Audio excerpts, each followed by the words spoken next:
अशुर एक लकड़हारा था जो अपनी बीमार माँ की देखभाल करता और सुबह से शाम तक लकड़ियां काटता और उन्हें बाजार में बेच देता। एक दिन जब वो लकड़ियां काट रहा था तो अचानक करीब से उसने एक आवाज सुनी। वो आवाज एक दरख्त के पीछे से आ रही थी। वहां एक बौने बुजुर्ग खड़े थे। उन्होंने लाल रंग की टोपी और शर्ट पहनी हुई थी। अशुर ने पूछा, क्या हुआ आपको? उन्होंने कहा, मैं कई दिन से भूखा हूँ और मेरा बेटा बीमार है। बस उसका सोचकर रोना आ गया। अशुर ने कहा, तू फिक्र किस बात की है? ये कहकर वो भागता हुआ गया और जितनी भी लकड़ियां थी सारी ले आया। फिर कहा, अगर आप इंतजार करें तो मैं उन्हें बाजार में बेचकर पैसे आपको ला दूं। अरे नहीं बेटा।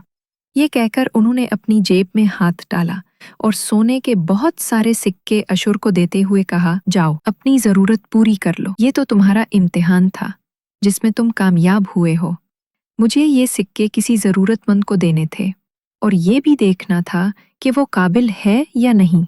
यकीनन तुम इन सिक्कों के हकदार हो। ये कह कहकर बूढ़ा बोना वहां से चला गया और अशुर की आंखों में खुशी के आंसू आ गए।